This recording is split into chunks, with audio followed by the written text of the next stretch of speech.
Hello everyone, welcome to another Rick's Picks. Today I'm going to be doing my review of the Star Wars Black Series figure, the Stormtrooper.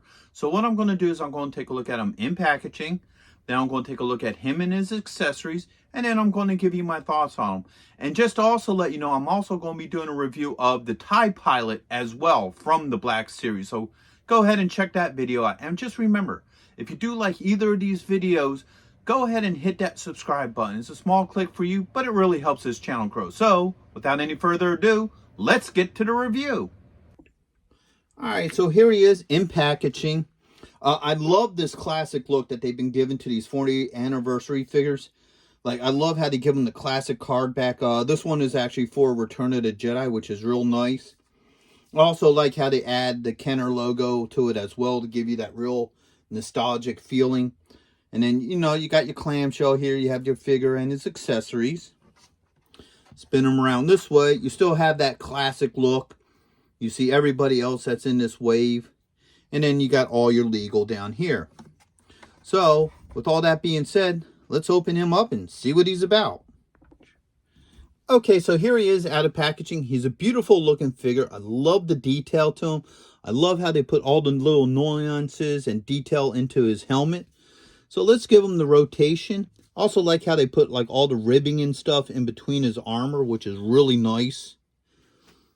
Okay.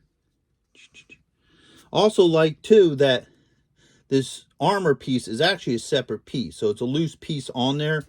Gives it a little bit more of that, you know, look to the Stormtroopers. Like it was actually designed to be a two-part, you know, piece of the armor. So let's go through his points of articulation. So his head is on a ball joint. All right, you have a shoulder joint, an elbow joint. You also have a wrist joint. Put his arms up. He also has a torso joint, a thigh joint, and a knee joint. And last but not least, he also has an ankle joint. All right, get him in position. Now, he does come with the standard blaster, but it's just a plain black blaster, and I'm going to get into why that's significant in a minute. Let's just see how well it fits in his hand. Oops. All right. Goes in pretty easy. No issues getting that blaster in there. One of the disappointments I do have with this figure that he doesn't come with a holster for his blaster. Stormtroopers actually did have them for, you know, their armor. I think it would sit off the side, or at least in the first movie did. They may have did away with it in later, you know, movies and stuff. But I remember them actually having that holster. So I think it would have been nice if they would have had it.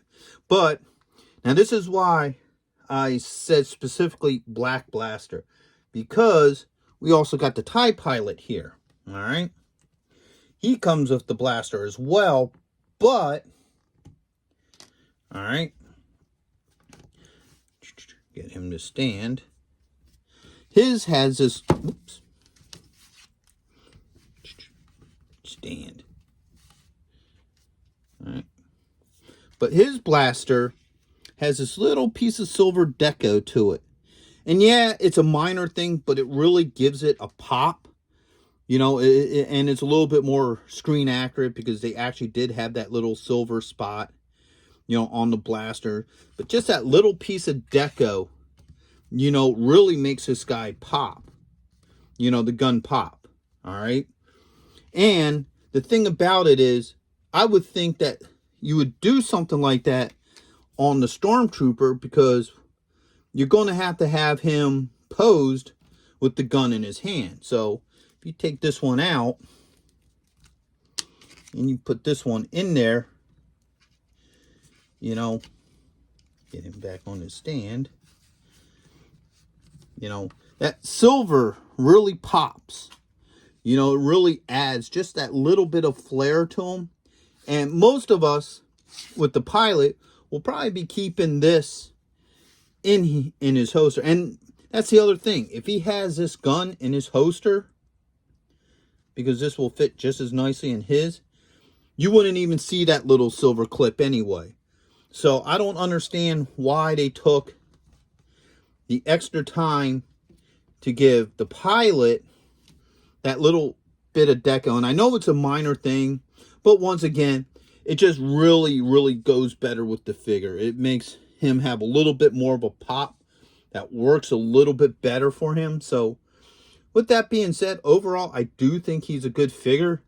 It's just, I really wish they would have just took that extra second and gave that little bit of deco to his gun. I think it would have made him a little bit better, and even given him at least an optional holster for the figure. But other than that, I think he's great. I think he looked really good with the rest of your Black Series figures. So with that being said, I hope you did like this video. If you did, go ahead and hit that thumbs up. And if you haven't subscribed yet, please subscribe. It's a small click for you, but it really helped this channel grow. So into the next one. Late.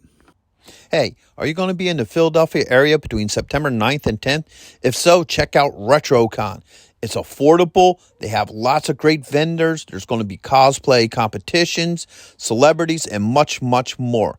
So go ahead and check out the link in the description. And also, Samuel J. Jones is going to be there, better known as Flash Gordon. So check it out. Greg Evigan will be there, best known for BJ and the Bear, My Two Dads, and Tech Wars. Voice actress Kathy Garver will be there, the one and only Firestar from Spider-Man and His Amazing Friends. RetroCon has been taken over by the Dukes, so we got Tom Walpad, John Snyder, and Kathy Batch, Luke, Bo, and Daisy, alongside with the Jersey General representing the Dukes of Hazzards. Yee-haw! Next on our list, all the way from Cybertron, the hit rock band Cybertronic Spree.